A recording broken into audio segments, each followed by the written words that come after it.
All right, episode 10. Yep, the big 1-0. We made it to double digits. I know. Hey, that means we've been doing this for like over 2 months now. 2.5 months. Well, I mean, we did record 2 episodes in 1 week, so... Okay, yes, we're a little 2 ahead, months. but we've literally recorded enough to have been doing this for 2.5 months straight. Yeah. And for those who aren't fully aware, for us to do anything long-term consecutive is, At least for me, is pretty damn impressive. I mean, it's for me too. Like, I have a hard time sticking with something, so yeah. that's just crazy. Super Well, proud of you, babe. yeah, thanks. I'm proud of you too. Oh, thank you. So, you got any updates for anybody? My mom crashed my car. Oh, yeah. You got a sort of bad haircut that I made worse. It wasn't a. It's okay. Let's start with the car. Oh, all right. Yeah, So we had 2 vehicles. Remember, we got our truck back. We bought a car.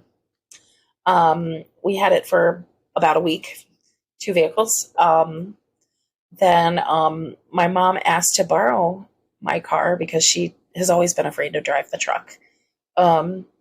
Something about this family doesn't like large vehicles. Well, she has poor depth perception because she's blind in her left eye, but it's not poor enough that she doesn't have a driver's license, so I've never worried about it. Like they've always said she was legal to drive. Right. And anyway, I let her borrow the car for a doctor's appointment. She had it early in the morning, too early for me to drag 2 kids out of the house for. Mm-hmm. And she was on her way back home and she got lost and drove into a 18-wheeler tractor trailer. Yeah. And it wasn't just any 18-wheeler tractor trailer. And it wasn't just any position either. She hit a very, very vibrantly bright colored big truck and in the middle of the trailer. Yes. And yeah, so she says she's not going to drive anymore. Yeah. We'll see what happens with the car. We don't know. It's been a couple days, but the insurance hasn't said anything.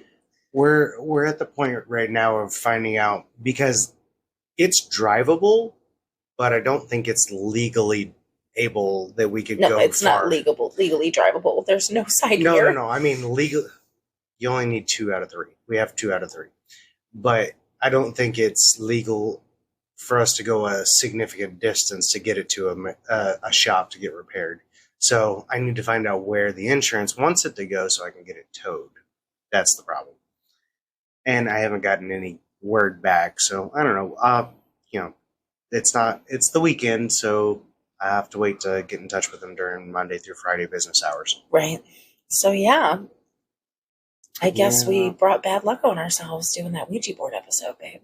I'm starting to feel that way, yeah.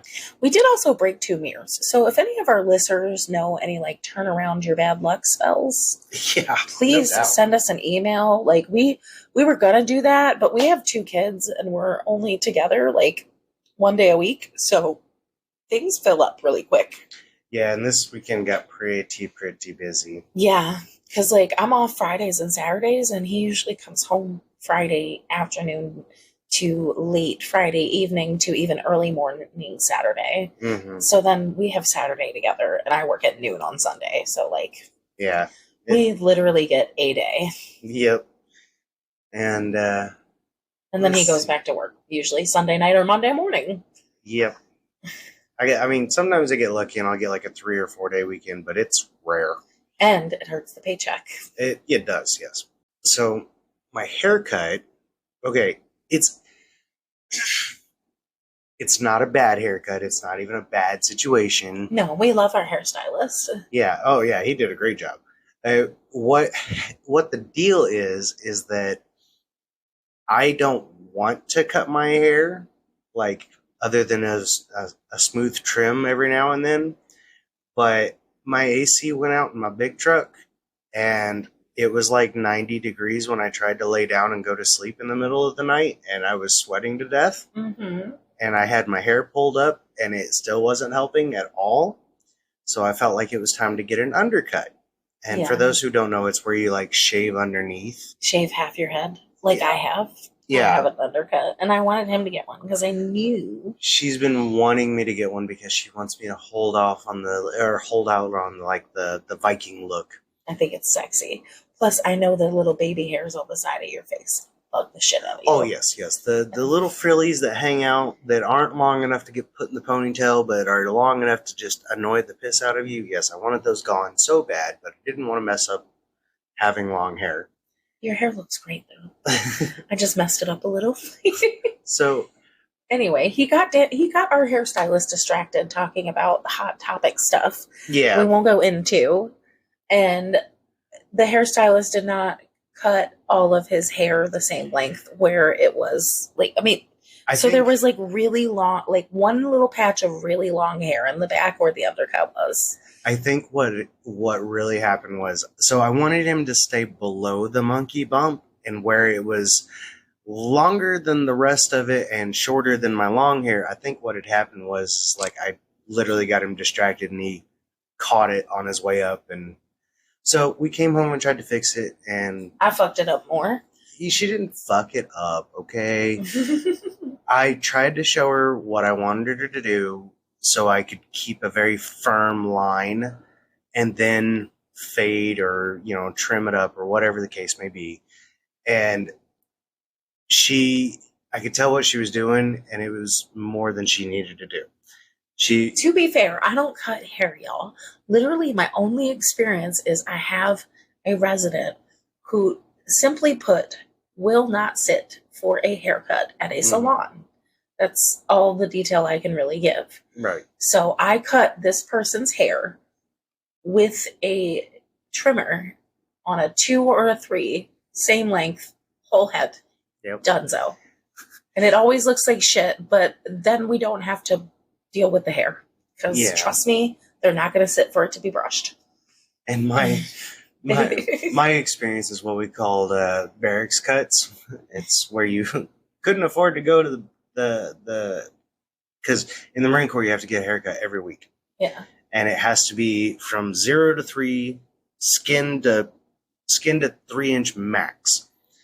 And so a lot of us would be like broke by the time, because we got paid on the 1st and the 15th, so we'd be broke like a week into it, and we'd have to go around and find somebody that could cut hair or bought clippers or something like that. That's my experience, is I've done that enough times, so I got the idea.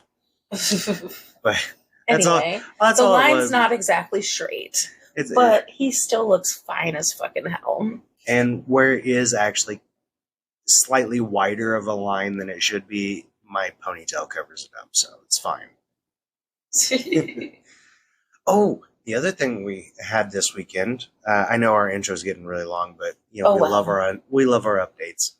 And as time goes on, our listeners are gonna like our lifestyle too. Maybe, hopefully. Maybe they might like us. I don't know. We might lose followers. Who knows? Ooh, fucking I don't know. We're doing this for fun. That's how I feel about it. I'm having fun doing this with you. I am too. I don't really care if we get popular. I mean, it'd be great if we did. Yeah. But the other thing that happened this weekend was we got the kids to swim. We did. Legit swim. I'm so proud.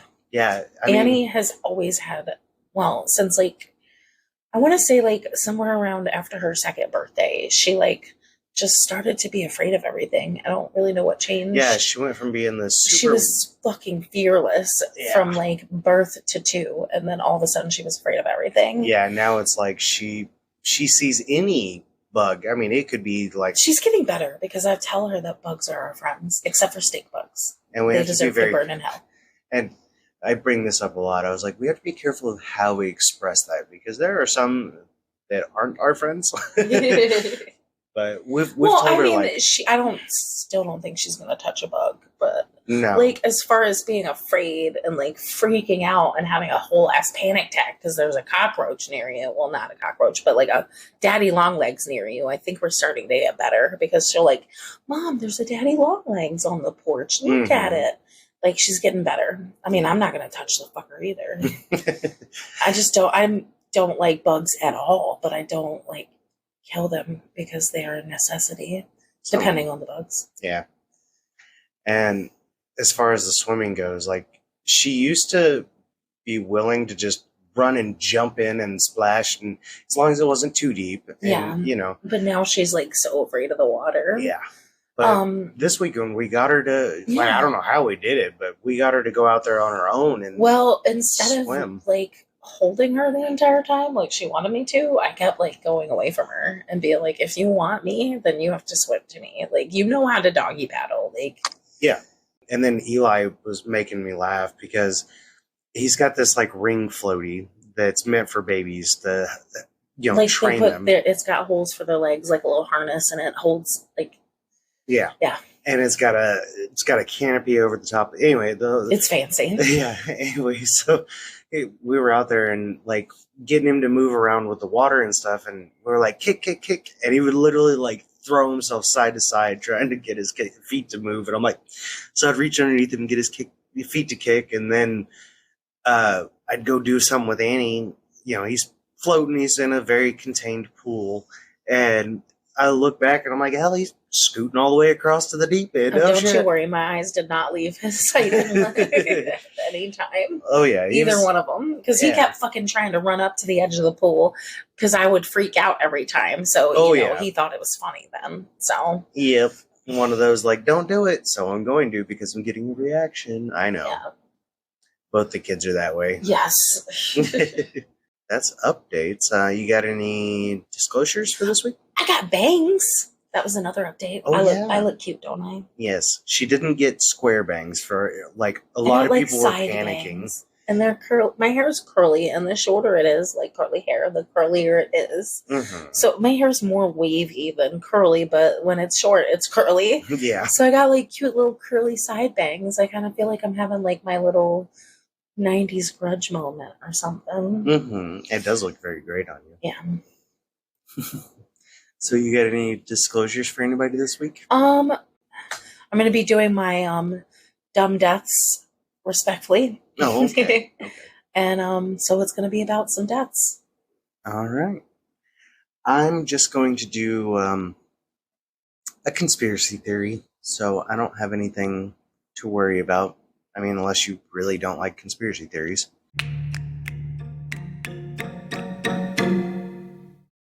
Paying respect to those who died dumbly. Part 3. Yes. Honorable. Can't talk yet. Okay. Honorable mention. Oh, all right. Yes. There was no bio on this person. Just a name and a date. Henry Taylor, 1872. Okay. A pallbearer at Kensal Green Cemetery in London.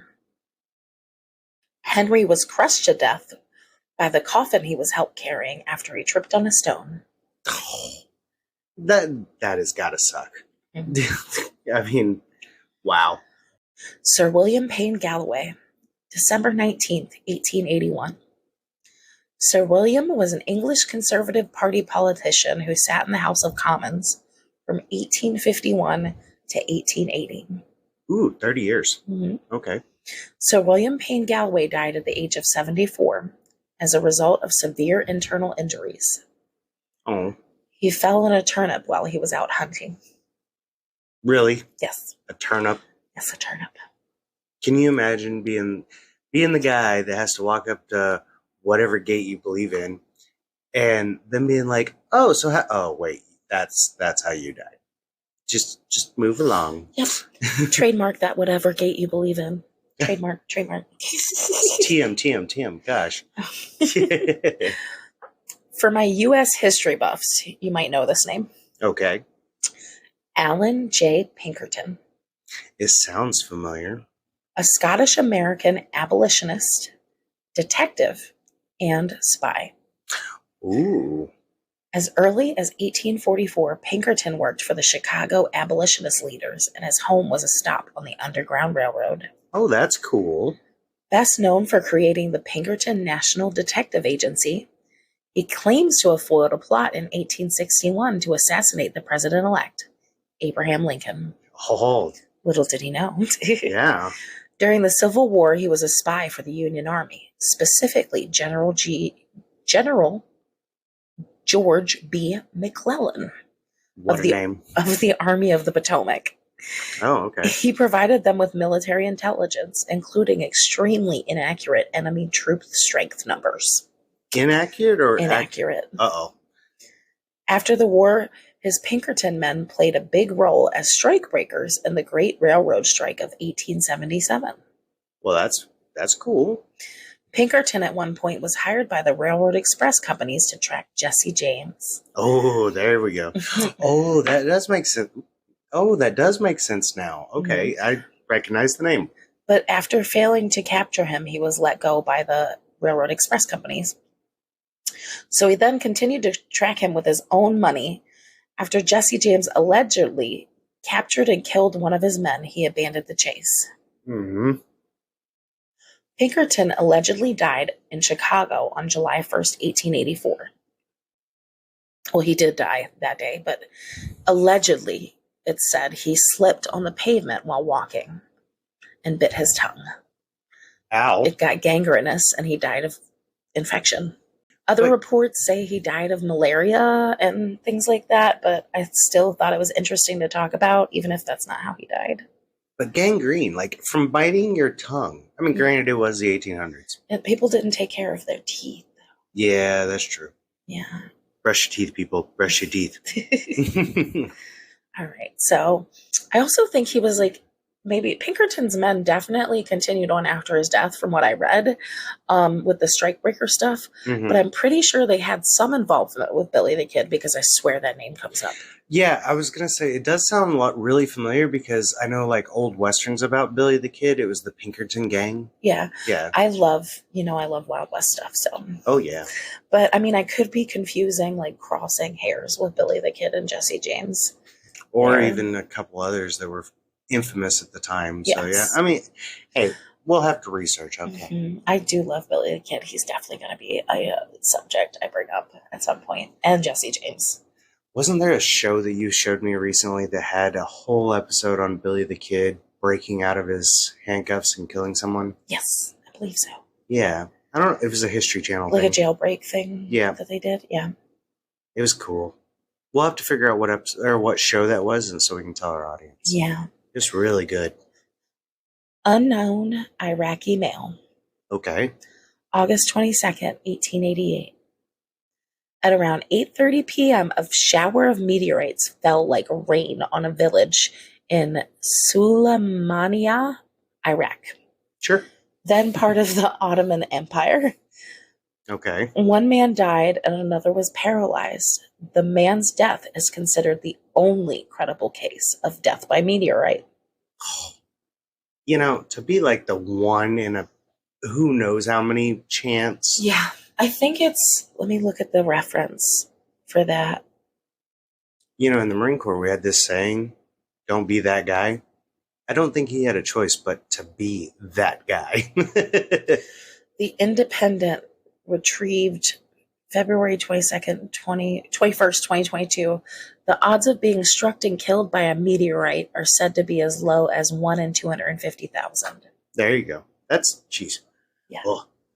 Hey, did you know that I don't remember where it's at, okay, or where this happened at, but there is an actual case of this little old lady sitting there in a rocking chair just crocheting or cross-stitch or something, and she literally got struck by a meteorite in the leg and had a bruise.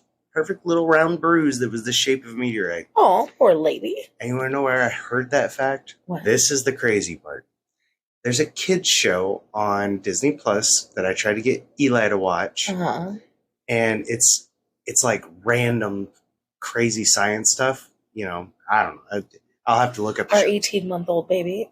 Hey, you know what? He sat there for an hour and a half and watched that show with me because I got totally zoomed into it, and so did he because he leaned up against me and just sat there and watched. Oh, he's so freaking cute. He giggled when I giggled, and he clapped and stuff. It was great. Oh my god. All right, so Bridget Driscoll, August 17th, 1896. Okay. Bridget, aged 44, is the first ever recorded case of a pedestrian killed in a collision with a motor car in Great Britain. Wow. In the company of her teenage daughter May and her friend Elizabeth Murphy. I can never say that fucking name. Murphy? Yes. Like Murphy's Law? She was crossing the Dolphin Terrace in the grounds of the Crystal Palace in London when she was struck by a car belonging to the Anglo-French Motor Carriage Company that was being used to give demonstration rides. Wow. Yeah. Talk about ironic, Murphy's Law. One witness described the car as being driven at a reckless pace, in fact, like a fire engine. Let me guess, a whole maybe 6-7 mile an hour? Although the car's maximum speed was 8 miles per hour, oh, jeez, it had been deliberately limited to 4 miles per hour. Can I just say that most people walk between 3 and 4 mile an hour? Mm-hmm. Yeah. The collision happened just a few weeks after a new act in Parliament increased the speed limit for cars to 14 miles per hour from 2 miles per hour in towns and 4 miles per hour in the countryside. Oh my gosh. Random fact. Did you know that in Ohio, the first car accident ever, in Ohio at least, was between the only 2 cars in Ohio? That sounds about right. Yeah. The jury returned the verdict of accidental death on that one. Okay. Kind of feel like that's a situation where you literally walk faster than the car is moving. So yeah, it's questionable. Yeah. Anyway, Empress Elizabeth of Austria. Okay. A lot on her bio. Too much. Oh. So she was important and very beautiful and had very long hair. That's what my synopsis. Oh, okay. I mean, she was an empress. Yeah. Anyway, she was stabbed with a thin, sharpened needle file about 4 inches long. Ouch. By an Italian anarchist named Luigi Lucchini. Oh, okay. While walking through Geneva with one of her ladies-in-waiting, he stumbled into her as if he lost his balance, but he was really stabbing her. Oh, the Empress didn't even know she was stabbed. She thought she was just hit. The file pierced her pericardium and her lung. Ouch. Yes. Her extremely tight corset held the wound close shut, so there was no blood, and she walked 100 yards before collapsing. I feel like I've heard something like that before. Mm-hmm. Oh, basically all the blood was just inside her body pulling. Yeah. Them corsets were really freaking tight at the time. Yes, and dangerous. Oh, you know what that reminds me of? Something I didn't tell you that happened this weekend. I got bit by a bird this weekend. Oh, yeah, you did get bit by a bird. Yeah. I mean, it didn't hurt or anything, and I actually got weird looks for my resolution to the matter, but gosh. So, Cassie's mom's good friend, maybe best friend, yes, has a cockatoo named Cracker. And this thing has like a bird crush on me or something. I don't know. They don't know if it's a male or female, but it's obsessed with you. Yeah, it's definitely obsessed with me. Yeah. Anyway, I was playing with it and it had started to hide behind Cassie's legs, so I was trying to get it out before it became an issue. And I guess I got too frisky or too handsy or something, and it bit my finger. And it was enough to break the skin. And then I asked if she had super glue, and they're like, "Why super glue?" I'm like, "Because it's literally stitches without stitches." Yeah, but then she took the bird from us, and the bird literally swan dived to attack you. Oh yeah, that thing was like jumped off and like was all over me. Yeah, I didn't even realize what was going on. It would not leave you alone. And then the damn thing started laughing. Like, yeah, after it bit you. Yeah, it was laughing. Yeah, it exactly does that. All the way inside, and then when she put the bird up, you could hear it sound like our kids being told that they were supposed to do something. No. It did. She's like, "You're a bad birdie," and the bird's going, "No, no." She's putting it in the cage. It was funny. Yeah. So sorry to distract, but it reminded me of that. This will be my last one. Oh, okay. So it's a short one because you've got a long one. And I do have I literally did this research right before we started recording because I'm a procrastinator and I have a busy life. Mm-hmm. Felix Francois Faure I think. Say that time. That was fast. Faure is how you spell his last name. He's French. Felix Francois Faure. Sure. I can't speak French. We're not French, so sorry. Died February 1689. Was the president of France from 1895 until his death. So for 4 years. Oh, okay. A native of Paris, he worked as a tanner in his younger years. It was said, tanner? Yeah, like tanning hide. Oh, okay, I got it. All right, I'm tracking. It was said his presidency was wholly concerned with ceremony and not substance. Like he was just kind of all show. Sounds like Andrew Jackson. Sorry. In 1897, he met Marguerite Steinhell, who became his mistress. Fair died suddenly at the age of 58 from apoplexy. It's a rupture of an internal organ and the accompanying symptoms. The term formerly referred to what is now called a hemorrhagic stroke. Oh. Which is the result of a ruptured blood vessel in the brain. Nowadays, healthcare professionals do not use that term, but instead specify the anatomic location of the bleeding, such as cerebral, ovarian, or pituitary. Oh, okay, okay. I'm trying. Anyway. I got you. In the Elise Palace, while engaging in sexual activities in his office on top of the presidential desk with his mistress Marguerite Steinhell, she started screaming and his hand became entangled in her hair. The president's secretaries, who knew what was going on, ran into the office, cut off part of her hair to free her, and smuggled her out through the rear exit. The whole incident was hushed up. I bet. Can I just say that man is a hero? Died literally getting some. Just saying. Oh, yeah. That makes him a hero. Hell yeah. Everybody wants to die getting a little peace on earth, you know. Oh, my God. And then after that, we'll be on the 20th century on our list when I bring this back out. Moving on up. Mm-hmm. Well, that was very fast. Yeah, 15 minutes. Yeah, something like that. And I mean, to be fair, I got off at 9 p.m. and it's 10:45 currently, and we do want to sleep. So, yeah. I mean, you know, I always make this joke about I'll sleep when I'm dead, but I'm starting to feel like I'm going to die if I don't sleep. Yeah. All right. Well, babe, now that we got past your pretty interesting deaths, to say the least, you ready for some facts? Let's do it. All right. Well, on the 24th of July in 1880, the first hydroelectric plant went online in Grand Rapids, Michigan. In 1911, on the 24th of July, Machu Picchu, the lost city of the Incas, it was discovered. That's fucking cool. Yeah. And then in 1969, Apollo 11 returns to the Earth. And you know what? Speaking of Apollo 11, drum roll. Get your tinfoil hat out. I'm ready. All right. Because we're going to head to the moon.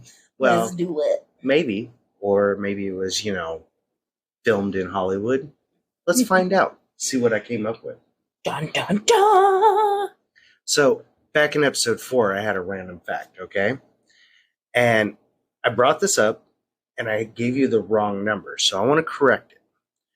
400,000 people would be needed, like, to keep it completely a secret. If this was really the case, that it never happened, it would take 400,000 people to stay completely quiet. That's a lot of secretive people. Yeah. I mean, there's a lot. Don't get me wrong. There's a lot of people out there that can keep secret forever. But 400,000 people for something as huge as a moon landing? I don't know. Mm-hmm. With the aid of other, government agencies and organizations. Mm-hmm. Pretty much, they would try to just basically mislead the public by manufacturing or tampering with or even just destroying evidence, such as photos, videos, radio and TV transmissions, the moon rock samples, stuff like that. But you know what? Fun fact: Buzz Aldridge was asked in front of his hotel if he had faked the moon landing. You want to know what his reaction was? What? He punched the guy right in the face, knocked him out cold. I don't know if there was any charges brought up, but that definitely happened. Wow. Yeah. Now, this faked moon landing thing has been actually a theory since 1970. Mm-hmm. And it's been kept in the public's interest ever since. Like, you still hear about it all the time, Yes. and have heard about it forever. However, pre-2001, there was a poll taken. 6 to 20%, that's kind of a broad spectrum there, but it says 6 to 20% of Americans believed it was fake. 25% of British thought it was fake, and 28% of Russians thought it was completely fake. The same poll was taken again in 2011 during a Fox documentary, Con Theo, Did We Land on the Moon? I don't know. Mm-hmm. The American interest in believing that it was fake actually increased to nearly 25%. Like, we're talking 24.72 something percent. So it's not a big increase, but if you think about the population of America, especially in 2011, that's a pretty big increase in people that believe we faked the moon landing. Mm-hmm. So I don't know.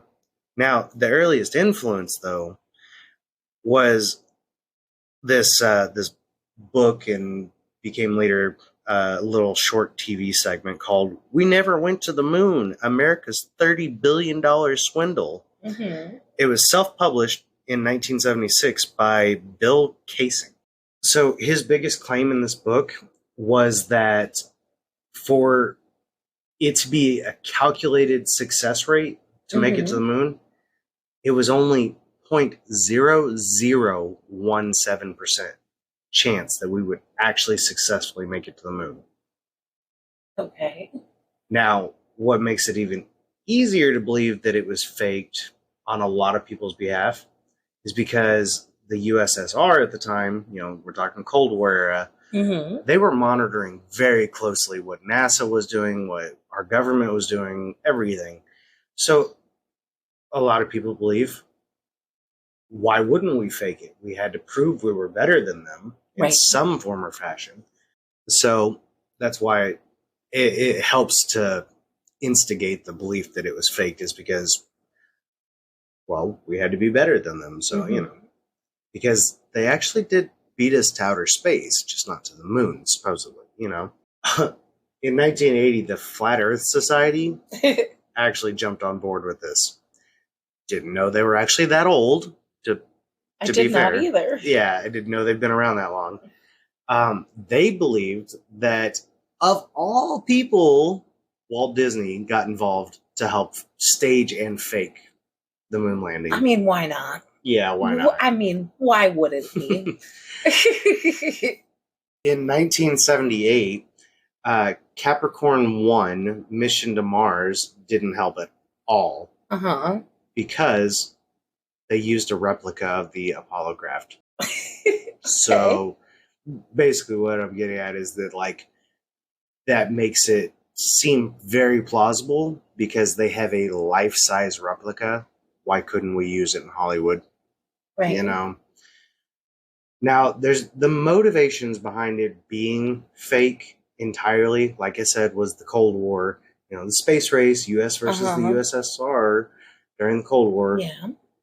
And then this would make the moon landing be a major accomplishment and even worldwide claim in JFK's speech, because it was really hard to do. Yes, it was. So we had to be like, first, we badass like that. Yeah. Of course, Americans, we think we're better than everybody. Duh. God forbid other countries are smarter than us. Yeah. However, in the Great Soviet Encyclopedia, it reports it as fact. from 1970 to 1979, when it was translated to English in 1974, that series of encyclopedia shows the moon landing as being 100% fact. So, I don't know. It's kind of up in the air on if Russia believes it was true. I guess so. I don't know.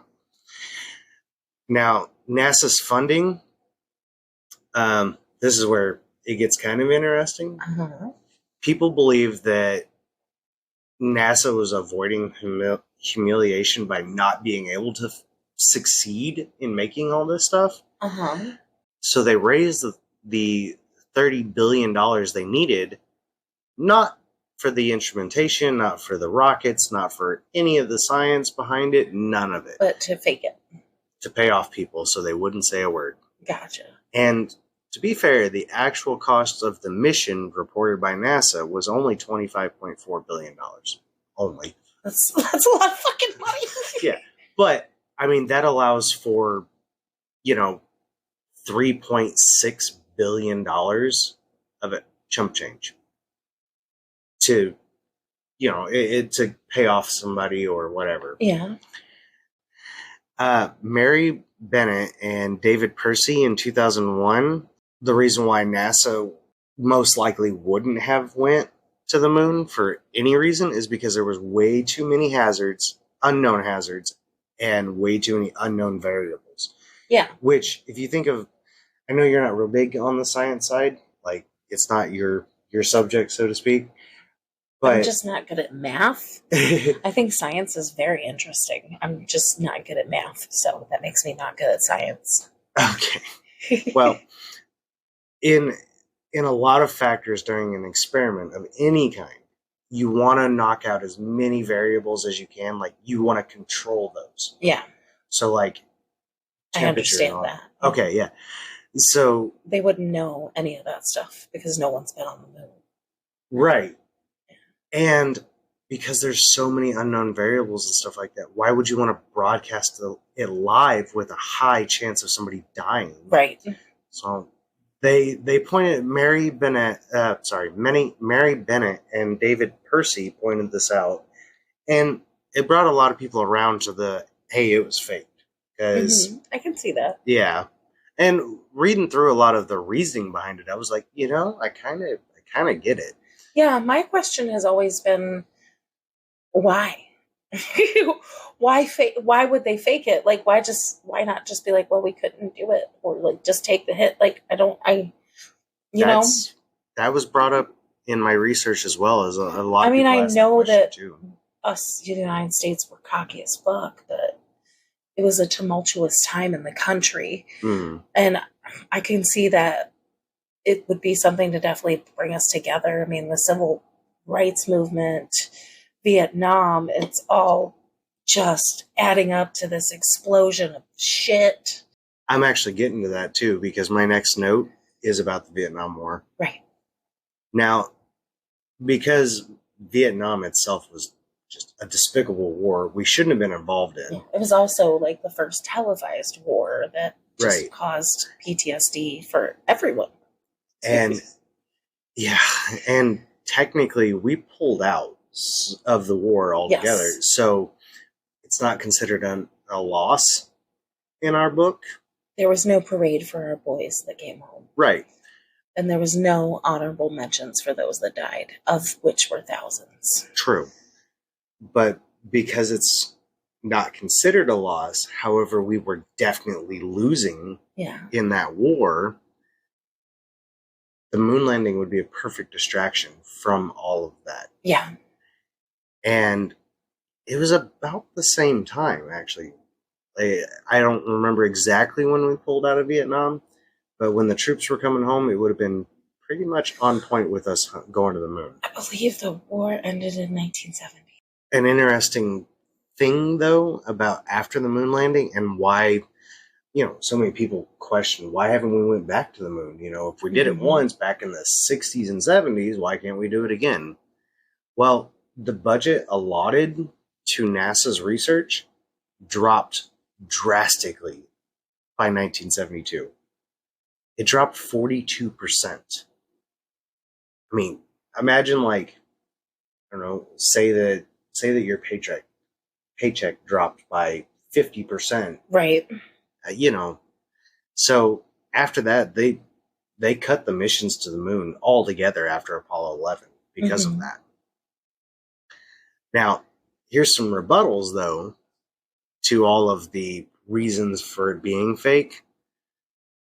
Major focus on the gaps in information and inconsistencies in historic records. You know, that's where a lot of people focus, is the inconsistencies, the gap in information. The technology was lacking at the time. Definitely. Like I said, why haven't we been back? Project Blue Book pops up because, what the hell? Even the astronauts have said that we saw some shit. You know what conspiracy theory I really love that came up in an American Horror Story recently is that the Roswell thing. Aliens did land, and they gave us all this technology, and that's why we've advanced so much in these so quickly since that time. So I've been watching this. I don't know. I don't want to call him a podcaster because he does more YouTube than he does podcasts. But anyway, it's Y-Files. And he brings up a really valid point that's crazy. And it works for even biblical believers. Okay, like you believe in Christianity thoroughly, right? Everything started, there was a great flood, and then everything started over. The Great Flood is a real thing in every single record.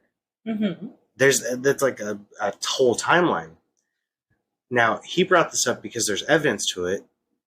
What if the Great Pyramids of Giza were a power plant and a hell of a lot older than we think they are? Because there's water damage to the base of the pyramid, which means that they're also bigger than we think they are. Yes, they are. A good portion of them is buried. Yeah. I've seen that recently. Yeah. And actually, I want to bring this up too, because the Y-Files did this. I could not possibly put forth the effort that he did into a whole episode about reverse talking. Like, you sent that to me. I was going to bring it up earlier, but I remembered that you're the one that sent it to me. Yeah, when you play music backwards, you hear people say things in reverse, and stuff like that. Yeah, but they're actually saying real words. Yeah. There's the guy who's you'll have to check out the Y-Files to get exact information on it, because I'm not even. They interviewed a bunch of people that were on. Yeah, they interviewed a lot of people that were involved in the Apollo missions. Yes. And they do say that the moon landing was fake. Yep, multiple times. When you play their speeches backwards, yeah. Yeah, because it's like, they're not even talking about it, stuff like that. And the guy's main point about it is that your brain naturally wants to tell the truth. So when you're lying, if you play yourself backwards, you're telling the truth in reverse, even though you're lying what we're hearing. Now, there's also the number of people involved keeping the secrets. Like I said, it'd take 400,000 people to do this. Wouldn't it have been easier to just land on the damn moon than pay off that many people to keep it quiet? I don't know. By the way, the Vietnam War, the U.S. involvement in the Vietnam War ended in 1973. Okay. So, yeah, right about the time that we were... Like within 3-4 years of landing, yeah. But we were definitely losing from the word go. Oh, yeah. Fun fact about the amount of people that it would take to keep this quiet. To date, no one has ever claimed that it was a hoax. No one involved? Yeah, no one involved. Like, no one involved in it has tried to be a whistleblower or something like that. So it kind of...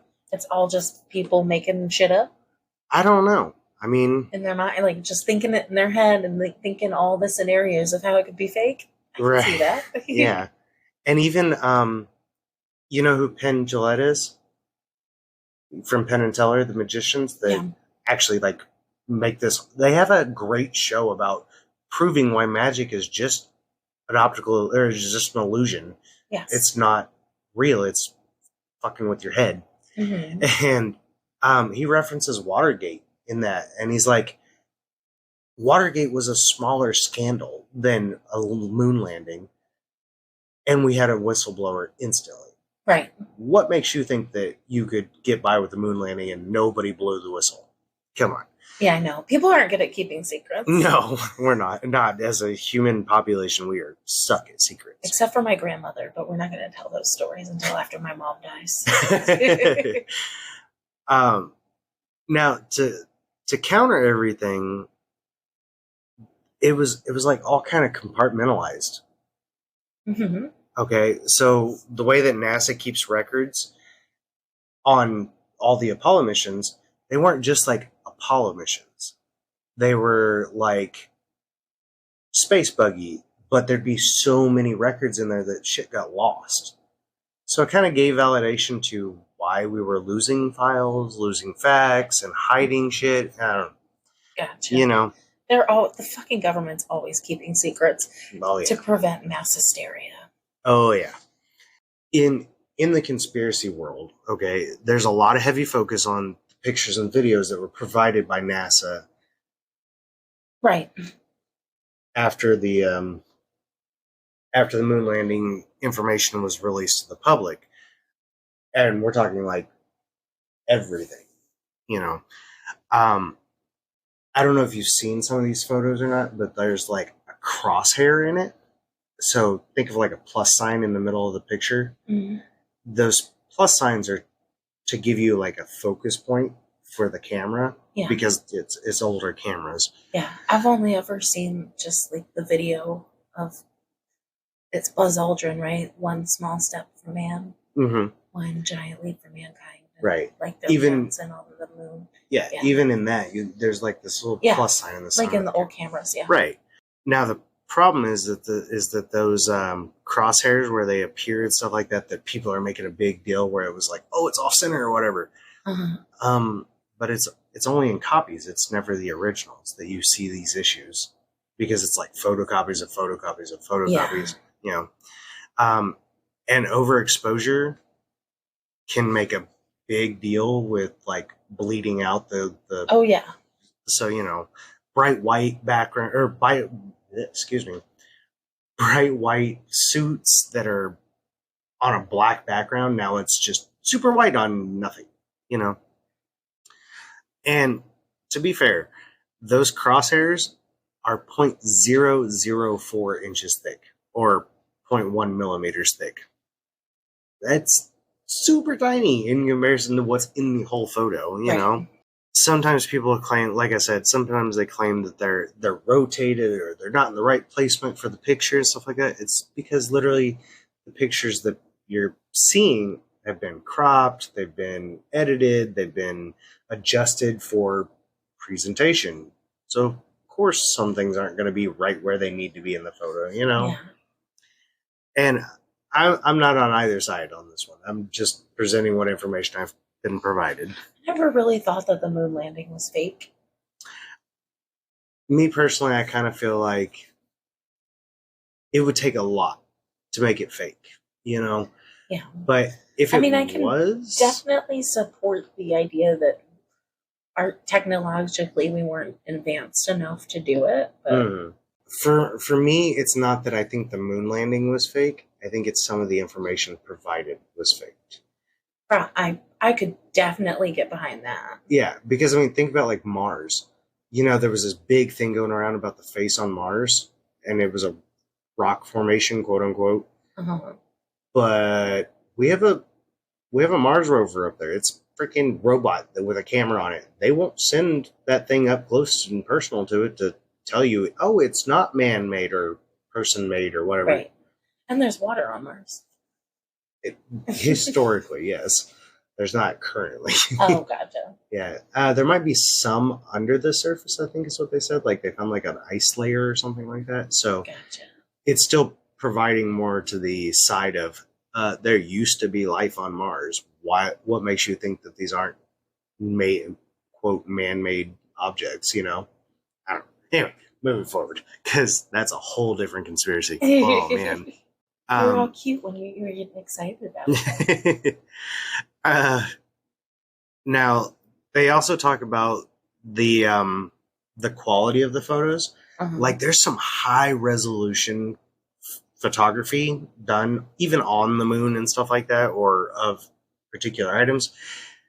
A lot of the conspiracy theorists are like, but that technology didn't exist yet. Like it shouldn't be that high quality. It should be that blurry image that you typically see when there's a reenactment of watching it on TV. You know what I mean?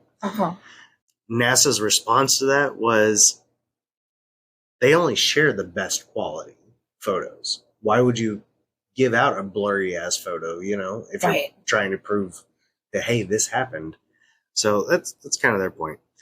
And to be fair, all publications do that. Because, I mean, everybody does that. Yeah, I mean, think I about always it. Even, delete my blurry ones. Even your Instagram or your Facebook or whatever, you don't post a shitty photo or anything like that. You go through the process to make it the best quality you can provide. So I give them that one. Yeah. And their cameras were actually high resolution. I used to know film stuff, but I don't know what this all means. Somebody might. They were 500 ELs, 70 millimeter film. I don't know what that means, but I know that's higher quality than we typically take photos in. I don't know. There's a lot of weird things that they talk about. But as far as like the astronauts saying it, that they didn't see anything, they pointed out that the only place that you see the astronauts is on the shiny side of the moon. So of course they weren't going to see, because they're staring at the sun. Right. So, you know, the lunar... Well, hopefully they weren't staring directly at it. Well, no, but... Well, they had those dark shields to protect them just in case. But... My ass is getting attacked by a cat. She's been really rowdy all of a sudden. I don't know what the deal is. But they said, like, the naked eye during the lunar daytime, you wouldn't be able to see anything like that. However, you can in their navigation videos and pictures. A lot of this is like where I'm saying, but you can, or you can, or you can, or whatever. This is NASA's rebuttal to these commentaries. The best star pictures, though, that everybody likes to point at and stuff, be like, but you can see them in this photo. They're taken by very special cameras. Like, they're uniquely made to take photos of the night sky. Because, I'll tell you what, I've tried a whole bunch of times. Go out and try to take a picture of the stars right now. Or the moon. Or the moon with your phone. Sun. Yeah. Yeah. You can't get shit. At night, yeah, you take a picture with your phone, you're going to see a black screen. You might see a speck for the moon if you're lucky. Right, but you can go look at it, and it's fucking beautiful. Oh, yeah, exactly. So it's all about settings, essentially, and those cameras. The shadow of the moon from the lunar orbit, conspiracy theories talks about how the shadow angles are just off for having the sun at a certain angle or whatever. And there's color issues, even though most of it was taken in black and white. And they point to this being, oh, it's artificial lighting, da-da-da-da-da. No, the shadows on the moon are complicated because they're literally from reflected light. So think about your shadow on the ground. You'll have two different shadows. Or I mean, you look at the table right now. We've got three light sources, and I have three shadows. Right. So it complicates things. And, you know, moon is not a flat surface. So you're going to have uneven ground shadows and stuff like that. Mythbusters debunked a lot of the conspiracy theories on the episode NASA Moon Landing, which was episode 104, first aired on the 27th of August, 2008. And I love the Mythbusters, so kind of mad it went away. And again, they, you know, going back to the pictures being, all of them have identical backgrounds, even just taken miles apart. In the caption, that's what it says, that, you know, they were so many miles away from one position A to position B, but they look exactly the same. And a lot of people are like, it's just a painted background. Well, they're similar, but not everything's exactly the same. It's like looking at a tree to judge the distance. What NASA brings up is that here on Earth, when you take a picture of a background, okay, Uh-huh. you have, think about looking at a mountain range. You have the deformities of the trees and the mountain range itself, and the atmosphere is making a hazy appearance. Yes. That's not on the moon. There is no atmosphere. So it's a clear cut black behind them. You know, you might see the speck of the stars with your eyes. You're not going to from a camera. And everything's going to look about the same because the surface of the moon looks about the same everywhere you turn. It's like looking at the desert. Right. It's all the way around. Just Yeah, the desert, everything just much, kind of looks yeah. the same, you know? And Isn't it freezing cold too? uh, I'm not going to quote that because I don't know the exact information. So I'm not going to say and make myself sound like an idiot. But I do know that the Magic School Bus gave us this impression that you took your space helmet off and you froze to death right on the spot or whatever. It's not the case. You can survive like up to 2 minutes, I think is what they said. Damn, Guardians of the Galaxy fucked it up too. Yeah. There is something about the pressure though. Like that would become an issue. But dying of suffocation and stuff like that, it's like holding your breath underwater. You'll survive a little while. Not long, but a little while. Depends on how long you can hold your breath. Yeah, pretty much. I'm sorry, y'all. Now all I can think about is we're whalers on the moon. We carry a harpoon. But there ain't no whales. Dun, dun, dun. We're whalers on the moon. Futurama. Sorry. Jeez.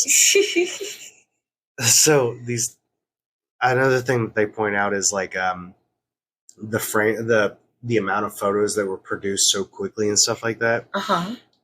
Somebody did the math, and basically it was coming up to 50 pictures a second, which modern sports cameras take 60 photos a second.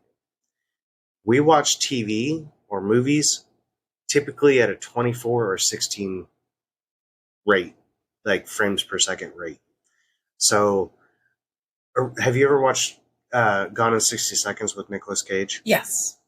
You know when the Mustang takes off all of a sudden from the camera? Yes. That's where they go from a 24 to a 16 rate. So it makes it seem faster. That's the difference in the frame rate. That's still like a significantly slower than what was produced to the public. And NASA's answer to that was, we literally have fixed cameras on the outside of the space shuttle to take pictures, and it's more than one astronaut taking pictures. You can see the shadows of the astronauts in the pictures. So that compensates for how many pictures are being produced from a different angle, you know. Even if it's the same, like somebody pointed out that there's a photo where it's exactly the same photo, but his hands like just moved just a little bit, and they were taken like microseconds apart, but you can see that it's it's not taken by the same person. And you know, there's more stuff about the rocks in the background, but you don't see them in the original photos. You see these in copies, you know, or in one of the photos, like somebody talks about, there's this random C shape, and NASA's like, have you ever thought about it might be a hair that was on a photocopy that was posted in a book? It's not all the same. So there's some photos that they point out where, because a lot of the references are photos. Mm-hmm. Some of the photos they point out, it looks like there's spotlights in several of the pictures. It's actually just reflections of objects on the surface. Later photos are actually edited to adjust the contrast, which is where you make it like the background darker or the foreground darker. That's your contrast. Uh-huh. And again, with their white spacesuits, kind of helps, you know. And then the question that people bring up a lot: if Neil Armstrong was the first person to step on the moon, who the hell filmed him? It was a mounted camera from the Apollo lunar module. They had it like released first to get all the equipment out there, and then they stepped out.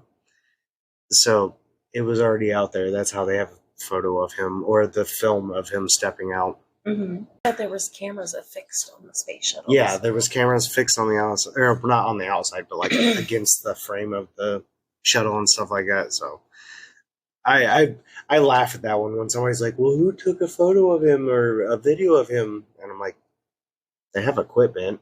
It was already out there. You can see it in the picture." Oh, My big thing is like, what's the big deal about going to the moon in the first place? I don't know. I really couldn't tell you what everybody's big thing about it. It's a government conspiracy. I mean, a lot of people, government conspiracy is just, oh, it's such a big deal. They're lying to us about that too. What else are they lying to us about? But there's a lot of them that also believe that there's lizard people that lead the world. Yeah. So there's that. Yeah, I've heard about that one. I just meant like, why do we even care about going to the moon? I guess I'm just lazy. You don't want to know what else is out there? I mean, Because I mean, if they surely, wanted to be found. okay, if you want to go on that front, there's this theory that if they have the capability to travel here and those UFOs are out there, like, checking us out, maybe we're just such a pathetic example of existence that they don't want to come visit us after. Right. Or they just watch us like we're TV. Yeah. And then there's, the Matrix theory. So, yeah. A big contribution to the theory of this being all faked is Neil Armstrong's, the quote, "One small step for man and one leap for mankind." That it's actually misquoted, and Neil Armstrong himself says that that's not what he said. What it said was, "It's one small step for a man, not man." So, kind of fucks with things. He explained that in a whole interview later on. Uh-huh. Another thing people point out is like the environment, going back to so many unknown variables and stuff like that. Like the radiation out there. Now, science has proven that the radiation that people are assuming would be the issue, it's not in the same area. It's actually called the Van Allen belt, and they pass through that way too fast for it to be an issue. I don't know what that means. I don't know anything about that. I just reading the factor. Somebody was like, well, why aren't their face shields fogged up? If it's so cold, like you said, cold in outer space, if it's so cold, why aren't their face shields fogging up from their breath? Because there was literally small fans built into their helmets for that specific reason, so it didn't fog up. If the heat from the sun was, we feel the heat and stuff like that, and we're, global warming and everything's getting hot, why was that not a factor on the moon? Because you're closer to the sun, essentially. There's no atmosphere to hold the heat from the sun. Somebody brought it up like there was solar flares that would have encountered the astronauts and all that stuff.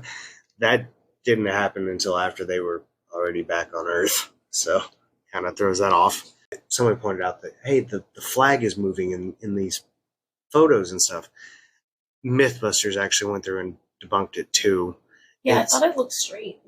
Yeah, it's because the astronauts' movement beside the flag pushed it a little bit. That's the only thing. So, the transmission. So, if you think about if you're on the phone with somebody and you're standing close enough to hear them, you can hear the delay. Mm-hmm. It's not as significant enough, but it's enough to distract you. There was apparently a 2-second delay at 250,000 miles, or about 400,000 kilometers distance. Round trip light travel time of more than 2 seconds is present in all real time recordings. So if you think about like watching a TikTok or something like that, if you're watching it live, what they're doing, it actually does delay naturally. That's what NASA was trying to explain on that one. And also, there's later edits that make that delay go away.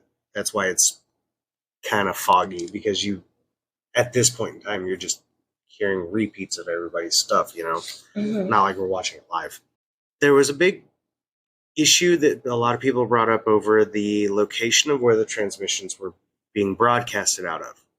It started in Australia. Like, they had a whole setup in Australia, and then 5 hours before they were supposed to broadcast, Australia was told to stand down. Hey, we got this. The delay in getting it started was because there was a change in alignment of their satellite to communicate.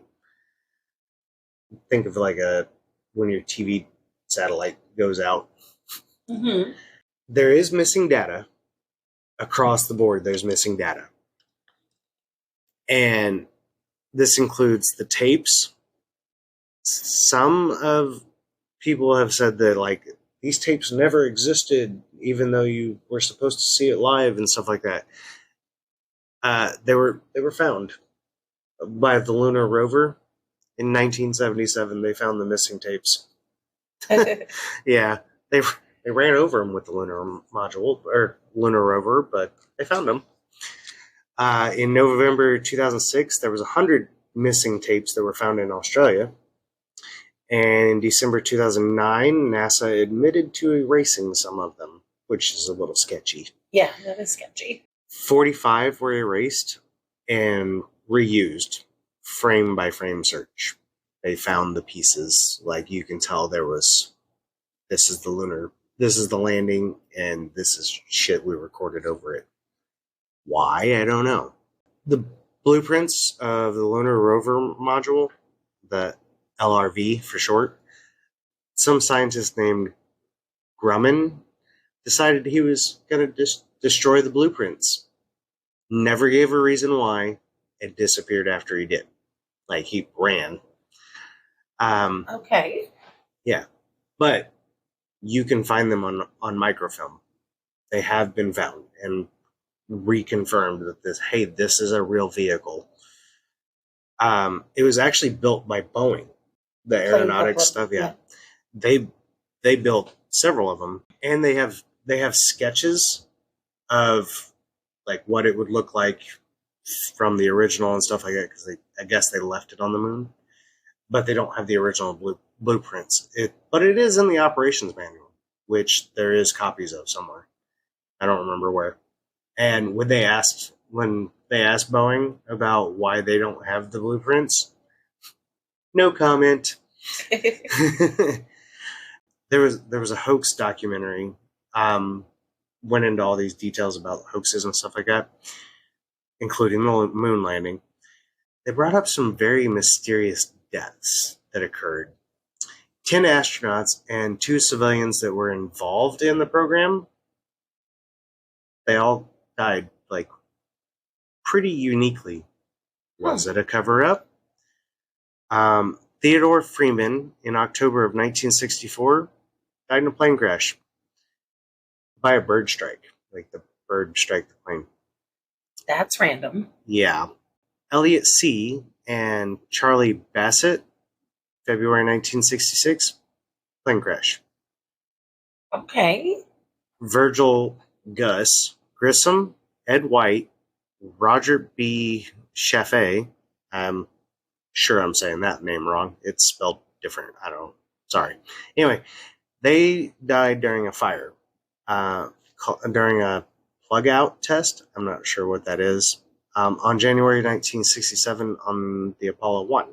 Edward Gwens in 1967 died in a mysterious car accident. Unexplained car accident. Like, just crashed. Clifton C.C. Williams, 1967, died while trying to eject from his plane in a plane crash. Wow. Mm-hmm. Robert Henry Lawrence Jr. in December of 67 died in a plane crash. Okay. Just so you know, all of these astronauts are pilots, so they're flying these crafts.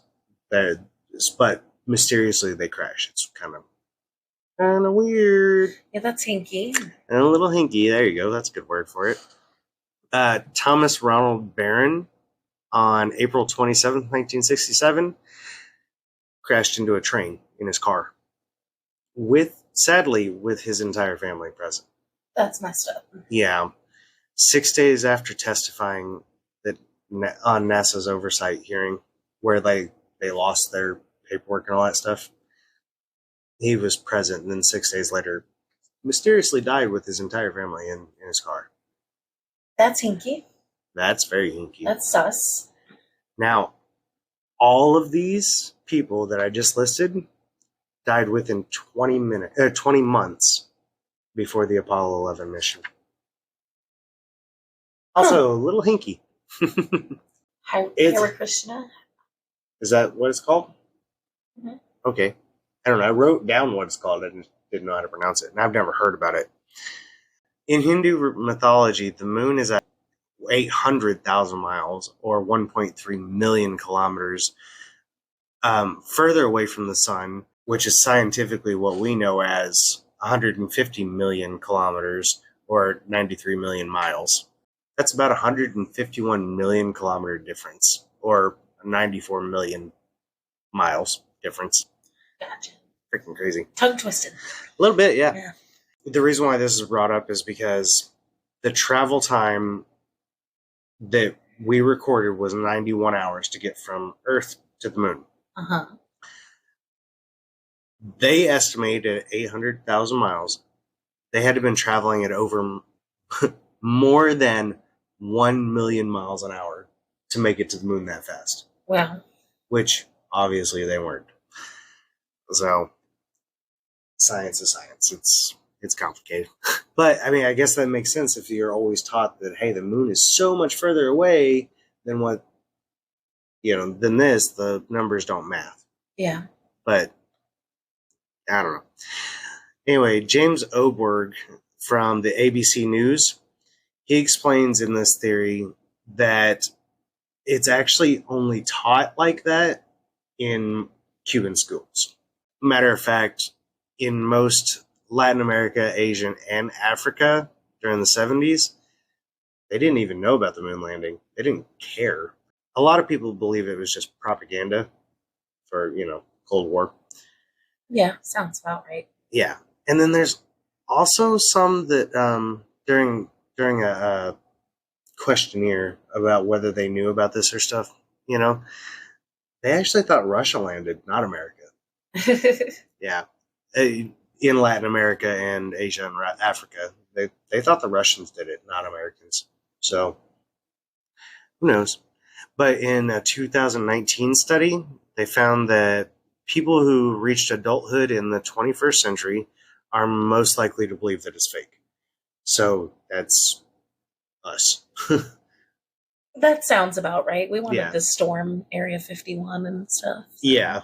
So what they're pointing at is millennials are more likely to believe that it was fake than your Gen Xers, or your baby boomers or any of them. Maybe that's why I didn't ever think it was fake, because my parents believed it to be fact. And it was never. They watched it. Yeah, so. It was never really brought up in my family. So. Oh, it's kind of like 9/11 and JFK. You remember where you were when that happened? You remember. I mean, like the Challenger. I want to say it was Challenger.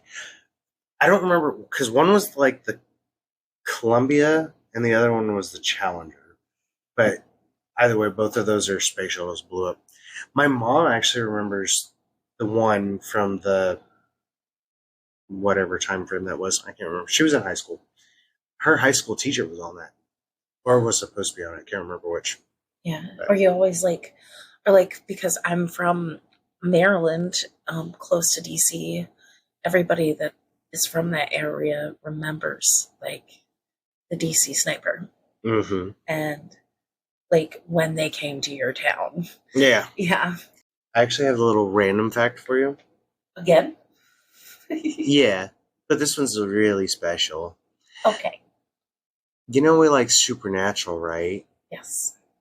Do you know that the moon landing is referenced in there? Yes. Oh, yeah? Crowley says, you think a man named Buzz gets to go into outer space without making a deal? Yeah, I remember that. Yeah. I actually have a picture of that meme now. So that was what I've got on the moon landing. What do you think now? Do you believe it was fake or do you believe it was real? Oh, I think it was real. I've always thought it was real. Okay. I have to agree. I think we did land on the moon. I think a lot of it did happen. But I also think that a lot of information is being hidden For because some reason, I honestly believe the theory that aliens came first and they gave us the technology to do it, oh yeah, yeah. I'm there on that along one. with a lot of the technology that we use today, because we advanced so quickly in Right. comparison to how we were advancing before. What is Stonehenge? Nobody Stonehenge, knows. Stonehenge is a little fun fact behind that one. It's on a ley line, which is in the mystic community. I know there's some science behind it, but in the mystic belief, Uh-huh. it's where the magic lines run through the earth. Stonehenge bisects or interacts or something like it's got multiple ley lines. Well, that's what I got. Can we go to bed? Damn it, Stewart, you forgot the word of the day. Yeah, but you were ready to go to bed. The word of the day is campergator. A camper gator? Campergator. So we talking like so we talking about like, going down to Florida and the gator that hops in your camper or One who under oath vouches for the character or conduct of an accused person. Brought in as campergators, the three character witnesses insisted that the defendant was a moral person and could not have committed the theft. maybe that's why I don't know that word, because you always hear character witness, Yeah. not a camper gator. Did you know campergator is a descendant of the Latin verb campergare, meaning to purify wholly. The root of that word, purgare, also gave English purge, to clear of guilt, to cause evacuation from, or to get rid of, and expurgate, to cleanse of something morally harmful, offensive, or erroneous. Campergator has occasionally been used in a more general sense of one who supports or defends another. Okay, it makes you wonder how that word stretched from that But to its primary application is to the specific legal situation in which someone appears in court as a character witness for the defendant. okay. Campergator has been used in English with this specific legal meaning since the 16th century. Wow. And I've never heard that word before. Yeah, I've never heard that word before either. We learn something new every day because I have a calendar. Yeah. So it's your turn. You tell them where they can find us. You can find us on This and That with Me and You on TikTok, Instagram, and Facebook, and YouTube. Mm-hmm. And you can email us with any suggestions, stories, or just for a chat on tatwmay1@gmail.com. Mm-hmm. And if you want to share with your friends, families, foes, I don't care. Sir. Subscribe, rate, follow, yeah, do like, it all. share, But the things. Do the things. so your friends, foes, anybody is aware, you can find us anywhere you can find a podcast. So because we have Stitcher, Pandora, Google, Apple, Amazon. We're on them all. Finally, it took me a while, but I got us there. And if you listened last week, I did say that Cassie had made a suggestion, and I followed through. I've got it up on episode 8 now, and we'll have it continuing here The forward. pictures on the video. Pictures on the video, yeah. I know, I'm trying to talk, but I'm also tired. Sorry. Yeah, we're going to go to bed now. Good night. All right. Well, till next week, guys. Bye. Bye.